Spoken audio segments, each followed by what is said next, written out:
ఎట్లుంది మన కెప్టెన్సీ? అరే మల్లడు భీముడు సోముడు ఎక్కడికి పోయినారో వేసుకోండి. ఇంకా నా కెప్టెన్సీలో నేనైతే సెకండ్ సిరీస్ అయితే గెలిపించేసిన. సూర్య ది కెప్టెన్, T20 కెప్టెన్.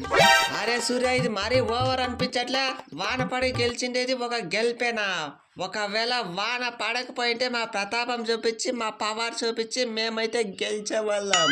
మా దరిద్రమనాలో మీ అదృష్టమనాలో తెలియటం లేదు. వాన వచ్చి మొత్తం కొంపమించింది. డిఎల్ఎస్ మెథడ్ ద్వారా మీకైతే ఇచ్చేసింది.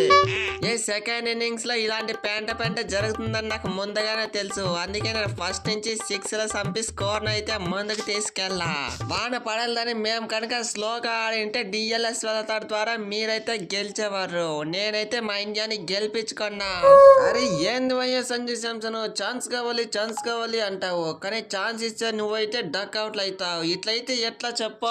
నువ్వు కనుక అట్లీస్ట్ ఒక 10-15 రన్ కొట్టినా కూడా నిన్ను ఎవరు ఏమని బ్రో. నువ్వు చీప్ గా డక్ అవుట్ అయినావు అంటే ఏమని అర్థమో? నెక్స్ట్ మ్యాచ్ లో ఛాన్స్ ఇచ్చేదే వద్దా? అరే ఇదేదో భలే ఉంది. నాకు ఛాన్స్ ఇచ్చేదే అమావాస్య పాడ్యానికి. తొక్కలో ఛాన్స్ ఎవరికి కావాలి? నన్నైతే పర్మనెంట్ వికెట్ కీపర్ నన్నైతే వేసుకోండి, అప్పుడు నా పవర్ చూపిస్తా. అరే అసలంగా నిజం చెప్పు, నీ కెప్టెన్సీ వచ్చి నాకు ఇచ్చిందరనేసి నువ్వు ఏం ఆడతాలేవు. బ్యాటింగ్ లో చూస్తే డక్అవుట్లు అయిపోతావు, బౌలింగ్ లో చూసిండావు అంటే అసలు ఏం వికెట్లే తీయవు. తీస్తే ఎక్కువ రన్స్ ఇస్తావు. నువ్వు ఇట్లు చేస్తే ఫస్ట్ మ్యాచ్ దొబ్బించావు, ఇప్పుడు సెకండ్ మ్యాచ్ దొబ్బించావు, ఇప్పుడు సిరీసే దొబ్బింది. ఇప్పుడు లాస్ట్ మ్యాచ్ అన్నా ఆడతావా లేదా? ఫస్ట్ మ్యాచ్ లో అసలంగా 70+ రన్స్ కొట్టారు, కానీ ఈ రోజు ఏమైనాడు? తుస్ అయినాడు. కానీ ఈరోజు కుశాల్ పెరేరా 50+ రన్స్ కొట్టారు. ఒక్కొక్క రోజు ఒక్కొక్క టైము, అది మనం చెప్పడానికి లేదు. ఇక మరి కెప్టెన్సీ అంటావా? ఆ తొక్కలో కెప్టెన్సీ ఎవరికి కావాలి? దానికంటే ప్లేయర్ గా ఉండేదే బెటర్. షూర్, నాకు రావాల్సిన man of the match దొబ్బింది.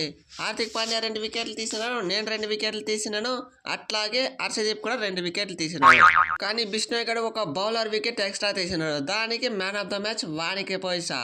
Man of the match అన్నా వచ్చిందంటే ఖర్చుల కన్నా డబ్బులు నిన్ను అంతా పోయా. ఎక్సలెంట్ పర్ఫార్మెన్స్ గైస్, మీరైతే మంచి ఊపు మీద ఉన్నారు. నాకు ఈ సిరీస్ 2-1తో కాదు గెలవాల్సింది, 3-0తో క్లీన్ స్వీప్ చేసేయాలి.